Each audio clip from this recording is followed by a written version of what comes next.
샬롬 유 선생의 구속사 천국열차 유도수 목사님의 신구약 성경 파노라마를 낭독하는 시간입니다. 지금은 유다서의 마지막 부분 1장 11절에서 25절까지입니다. 지극히 거룩한 믿음 위에 자기를 건축하라. 요절은 20절. 사랑하는 자들아 너희는 너희의 지극히 거룩한 믿음 위에 자기를 건축하며 성령으로 기도하며. 유다서 둘째 문단의 중심점은 지극히 거룩한 믿음 위에 자기를 건축하라는 격려에 있습니다. 유다서의 구도는 서론 1절에서 4절, 본론 5절에서 16절, 결론 17절에서 25절로 되어 있습니다. 서론에서는 기록 목적을 말씀하고 본론에서 이단에 대해 경계한 후에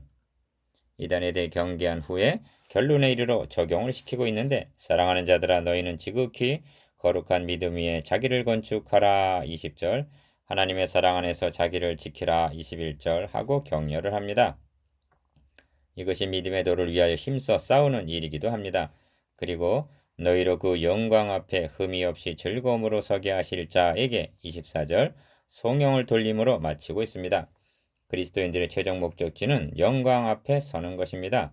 이를 두 단원으로 나누어 상고하겠습니다. 첫째 단원 11절에서 16절 화 있을진저 이 사람들이여. 둘째 단원 17절에서 25절 영광 앞에 흠이 없이 서게 하실 자. 첫째 단은 11절에서 16절 화 있을진저 이 사람들이여. 가인의 길에 행하였으며 삭슬 위하여 발람에 어그러진 길로 몰려갔으며 고라의 폐역을 쫓아 멸망을 받았도다. 11절 1. 첫째 단어는 5절에서부터 시작된 이단에 대한 경계의 계속입니다. 중심점은 화 있을진저 이 사람들이여에 있습니다. 주님께서도 당시의 종교 지도자들을 향해서 7번이나 화 있을진저 하셨습니다.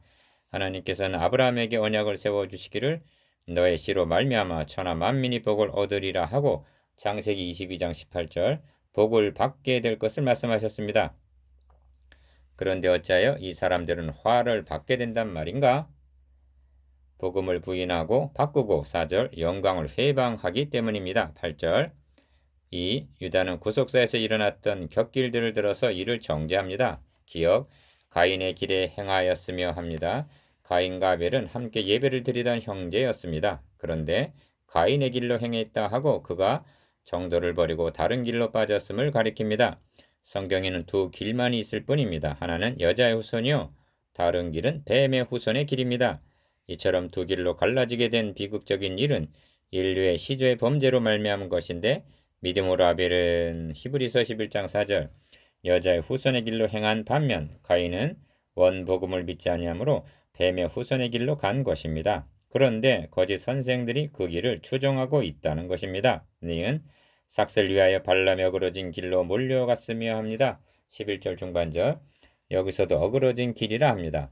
바울은 복음을 십자가에 도라 말하고 사도행전에서도 복음을 도우라 말씀합니다. 예레미야 선지자는 바른 길을 옛적 길이라 하고 예레미야 6장 16절 거짓 선지자들이 말하는 길을 곁길이라 부릅니다. 예레미야 18장 15절 왜 옛적 길인가? 아브라함과 다윗과 모든 선진들이 걸어간 길이기 때문입니다. 이단이란 끝이 다르다는 뜻인데 그것이 곁길이요 어그러진 길인 것입니다. 거짓 선생으로 전락하게 되는 것은 삭과 세격이 주 원인임을 유념해야만 합니다. 디귿 고라의 폐역을 쫓아 멸망을 받았도다 합니다. 11절 하반절 고라 일당들도 출애굽한 이스라엘 백성들입니다. 그러니까 한 길을 가다가 폐역의 길로 빠진 것입니다. 이 점에서 모세 아론을 대적한 고라를 거론하는 것은 거짓 선생들이 권위를 없인 여기며 영광을 회방하는 것을 염두에 두었기 때문입니다. 8절 고라는 회방의 대명사요, 발람은 불의의 삭시 대명사요, 가인은 박해자의 대명사로 등장합니다. 이들은 모두가 진리에 잘못되었다는 공통점이 있습니다. 가인의 길, 고라의 길, 발람의 길. 1. 저희는 기탄 없이 너희와 함께 먹으니 합니다. 12절 상반절 12절에는 저희와 너희가 대조되어 있는데 함께 먹고 있는 것입니다. 함께 먹고란 이단들과 깊숙한 교제가 이루어지고 있음을 나타냅니다. 얼마나 위험천만한 일인가? 그래서 기억 너희 애찬에 암초요 자기 몸만 기르는 목자요 하는 것입니다. 12절 중반절 여기 유다서를 이해하는 데 중요한 요점이 등장합니다. 그것은 자기 몸만 기르는 목자라는 말입니다. 누구를 향해서? 니은 화 있을진저 하는가? 성경은 영적으로 어린 상태에 있는 자들을 향해서 이처럼 격렬한 저주를 퍼붓고 있는 것이 아닙니다. 유다는 그런 자들을 불에서 끌어내어 구원하라 하고 권면합니다. 23절. 이 문제는 수많은 영혼을 사냥하고 있는 에스겔 13장 18절 20절 거짓 목자입니다. 주님께서 뱀들아 독사의 새끼들아 너희가 어떻게 지옥의 판결을 피하겠느냐 하신 것도 마태복음 23장 33절 일반 백성들에게 하신 것이 아니라 당시의 종교 지도자들에 대한 책망입니다. 그래서 바람에 불려가는 물 없는 구름이요 죽고 또 죽어 뿌리까지 뽑힌 열매 없는 가을나무요 자기의 수치에 거품을 뿜는 바다의 거친 물결이요 영원히 예비된 캄캄한 흑암에 돌아갈 유리하는 별들이라 하는 것입니다. 12절 하반절에서 13절 그들의 종말이 캄캄한 흑암에 돌아갈 유리하는 별들이라 함을 유념하십시다. 선생된 자가 더 큰 심판을 받을 줄을 알고 많이 선생이 되지 말라 하신 말씀을 헛된 줄로 알고 있는 것은 아닌지. 3. 아담의 지세손 에녹이 사람들에게 대하여도 예언하여 이르되 보라 주께서 그 수만의 거룩한 자와 함께 임하셨나니 이는 무사람을 심판하사 모든 경건치 않은 자의 경건치 않게 행한 모든 경건치 않은 일과 또 경건치 않은 죄인의 죽게 거스려 한 모든 강팍한 말을 인하여 저희를 정죄하려 하심이라 하였느니라 합니다. 14절에서 15절 이 말씀의 핵심은 경건치 않음에 있습니다. 4번이나 강조되어 있습니다. 4. 어떤 자가 경건치 아니한 자인가?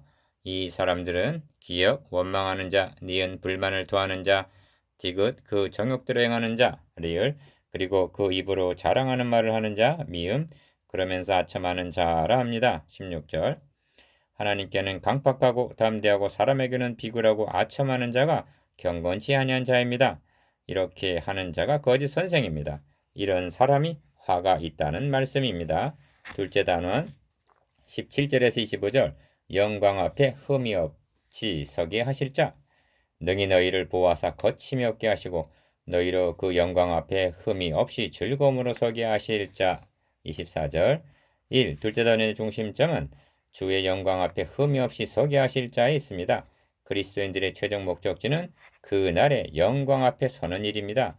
이제 유다는 본론인 이단에 대한 경계를 마치고 사랑하는 자들아 너희는 우리 주 예수 그리스도의 사도들의 미리 한 말을 기억하라 하고 17절 권면을 하려는 것입니다. 그들이 너희에게 말하기를 마지막 때에 자기의 경건치 않은 정욕대로 행하며 기롱하는 자들이 있으리라 하였나니 합니다. 18절 사도들의 미리 한 말은 기억 사도 베드로도 경계한 바요. 베드로서 3장 3절 니은 사도 바울의 경계한 바요. 사도 바울도 경계한 바요. 사도행전 20장 29절 사도 요한도 엄히 경계한 바입니다. 요한일서 2장 18절 요한이서 1장 10절 이 사람들은 당을 짓는 자며 육에 속한 자며 성령은 없는 자니라 합니다. 19절 주목하게 되는 것은 성령은 없는 자라는 말씀인데 거짓 선생들은 무엇으로 역사하는가? 정욕대로 행하는 자라 합니다. 16절 18절 이것이 육에 속한 자라는 뜻이기도 합니다. 3. 공동서신에는 정욕을 쫓아 행한다는 말이 자주 등장하는데 이는 성령을 좇는 것과 반대되는 타락한 본성을 쫓아 행하는 것을 가리킵니다. 기탄 없이 말씀드립니다만 현대교회 신학자들이나 지도자들 중에도 성령은 없는 자들이 많이 있는 것으로 여겨집니다. 왜냐하면 육에 속한 사람은 하나님의 성령의 일을 받지 아니하나니 저에게는 미련하게 보이며 또 깨닫지도 못하나니 이런 일은 영적으로야 분별함이니라 한 고린도전서 2장 14절 말씀에 해당이 되기 때문입니다. 성령은 없는 지도자들 1. 사랑하는 자들아 너희는 너희의 지극히 거룩한 믿음에 자기를 건축하며 합니다. 20절 상반절 지극히 거룩한 믿음에 자기를 건축하라 합니다. 유다는 신앙을 건축에다 비해서 말씀합니다. 참으로 적절한 비유입니다. 우리는 이미 구원을 얻었으나 완공된 것이 아니라 지금도 건축해 나가는 중입니다. 이것이 성화의 삶입니다. 그리고 주님께서 재림하시는 날 완공이 될 터인데 이것이 영화입니다. 건축은 기초가 튼튼해야 하는데 믿음으로부터 시작됨을 잊지 마시기 바랍니다. 이 점을 베드로도 너희가 더욱 힘써 너희 믿음의 덕을 하고 믿음으로 시작하여 사랑을 공급하라 하고 베드로후서 1장 5절에서 7절 쌓아 올라가는 것으로 말씀하고 있습니다. 20년 동안이나 외삼촌 라반의 집에서 더부살이를 한 야곱은 나는 어느 때나 내 집을 세우리까 하고 말합니다. 창세기 30장 30절. 가족들이 안정된 생활도 중요하지만 가족들의 영적 안전을 위한 신앙 건축은 더욱 중요한 것입니다. 이 성령으로 기도하며 합니다. 이는 성령은 없는 자니라 한 거짓 선생들을 염두에 두고 한 말씀인데 성령으로 기도하라는 말씀은 하나님과 동역하는 삶을 가리킵니다. 즉 성령의 인도함을 조차 행하라는 뜻입니다. 3. 하나님의 사랑 안에서 자기를 지키며 합니다. 그런데 그냥 지키라 하는 것이 아니라 사랑 안에서라고 말씀합니다. 그리스도인들은 자기 아들까지 아끼지 아니하시고 내어주신 그 선수적인 사랑을 이미 받은 자들입니다. 그 사랑을 의심하는 것보다 하나님을 슬프시게 하는 일이란 달리는 없습니다. 그 사랑을 신뢰하고 사랑 안에 거하는 것, 달리 말하면 복음 안에서 거하는 것이 하나님의 사랑 안에서 자기를 지키는 것입니다. 이단이란 하나님의 사랑을 의심케 하고 그 사랑 안에서 우리를 밖으로 끌어내려는 자입니다. 아담 하와가 이런 유혹에 넘어간 것입니다. 그러므로 높음이나 기쁨이나 다른 아무 피조물이라도 우리를 우리 주 그리스도 예수 안에 있는 하나님의 사랑에서 끊을 수 없으리라를 로마서 8장 39절 확신하는 것이 하나님의 사랑 안에서 자기를 지키는 일입니다. 4. 영생에 이르도록 우리 주 예수 그리스도의 긍휼을 기다리라 합니다. 21절 하반절 20절에서 21절 2절 안에는 나를 부르시고 구속하시고 영생에 이르도록 보존하여 주실 기억 성령 20절 니은 하나님 디귿 예수 그리스도 21절 성삼위 하나님의 역사하심이 나타납니다. 그리고 하나님의 사랑 그리스도의 긍휼 은혜 성령의 교통 기도가 있습니다. 하나님의 사랑 안에 1. 어떤 의심하는 자들을 긍휼히 여기라 합니다. 22절 20절에서 21절까지는 자기 자신을 지키는 일 20절에서 21절까지가 자기 자신을 지키는 일이라면 22절에서 23절까지는 이웃을 지켜주기 위한 사랑입니다. 여기 네 부류의 사람이 등장합니다. 기억 어떤 의심하는 자들이 있습니다. 이를 긍휼히 여기라 합니다. 사도 바울은 믿음이 연약한 자를 너희가 받되 그의 의심하는 바를 비판하지 말라 합니다. 로마서 14장 1절 이것이 연약한 형제를 긍휼히 여기는 것입니다. 니은 또 어떤 자를 불에서 끌어내어 구원하라 합니다. 23절 상반절 이 사람은 이미 불 속에 들어간 자, 즉 이단에 빠진 자입니다. 이 점을 야고보는 너희가 알 것은 죄인을 미혹한 길에서 돌아서게 하는 자가 그 영혼을 사망에서 구원하며 허다한 죄를 덮을 것이니라 했습니다. 야고보서 5장 20절 디귿 또 어떤 자를 그 육체로 더럽힌 옷이라도 싫어하여 두려움으로 긍휼히 여기라 합니다. 23절 하반절 이 사람은 이단에 깊숙이 감염이 되어 사상적으로만이 아니라 음란에 빠진 자로 여겨집니다. 그래서 그 육체로 더럽힌 옷이라도 싫어하여 두려움으로라고 말씀하는 것입니다. 마치 전염성이 강한 환자를 다루듯 하라는 것입니다. 이 점을 사도 바울은 이단에 속한 사람을 한두 번 훈계한 후에 멀리하라 합니다. 디도서 3장 10절 리을 그리고 네 번째 부류의 사람들은 의심하는 자를 긍휼히 여기고 불에서 끌어내고 두려움으로 긍휼히 여겨야 할 하나님의 사랑 안에서 자기를 지켜나가는 대부분의 신실한 그리스도인 바로 당신입니다. 어떤 자를 불에서 끌어내라. 1. 능히 너희를 보호하사 거침이 없게 하시고 너희로 그 영광 앞에 흠이 없이 즐거움으로 서게 하실 자라 말씀합니다. 24절 그가 누군가 곧 우리 구주 홀로 하나이신 하나님이라 하십니다. 이를 음미해 보면 기억 능히 너희를 보호하시고 거침이 없게 하시고 합니다. 21절에서는 자기를 지키라 말씀했는데 최종적으로 보호해 주실 분은 하나님이십니다. 사도 바울도 형제들아 굳게 서서 유전을 지키라 권면하고는 주는 미쁘사 너희를 굳게 하시고 악한 자에게서 지키시리라 합니다.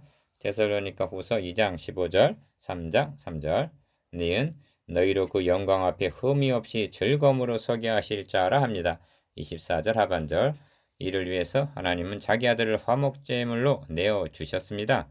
이를 위해서 그리스도께서도 한번 죄를 위하여 죽으사 의인으로서 불의한 자를 대신하셨습니다. 베드로전서 3장 18절 사도들도 이를 위하여 나도 내 속에서 능력으로 역사하시는 이의 역사를 따라 힘을 다하여 수고하노라 말씀합니다. 골로새서 1장 29절. 우리도 이를 위하여 믿고 말할 수 없는 영광스러운 즐거움으로 기뻐하는 것입니다. 베드로전서 1장 8절. 2. 곧 우리 구주 홀로 하나이신 하나님께 우리 주 예수 그리스도로 말미암아 영광과 위엄과 권력과 권세가 만고 전부터 이제와 세세 있을지어다. 아멘 합니다. 25절. 성경에 나타난 가장 장엄한 축도를 대하게 됩니다. 유다서를 마치면서 결의를 새롭게 해야 할 일이 있습니다. 기어 단번에 주신 믿음의 도를 위하여 힘써 싸우는 일입니다. 니은 지극히 거룩한 믿음 위에 자기를 건축하는 일입니다. 디귿 하나님의 사랑 안에서 자기를 지키는 일입니다. 3. 묵상해 보겠습니다. 기억 하나님의 사랑 안에서 자기를 지키는 일에 대해서. 니은 믿음의 자기를 건축하는 것에 대해서. 디귿 믿음의 도를 위하여 힘써 싸워야 할 자신이 해야 할 일이 무엇인지에 대해서. 리을 유다서가 주는 결단과 도전에 대해서.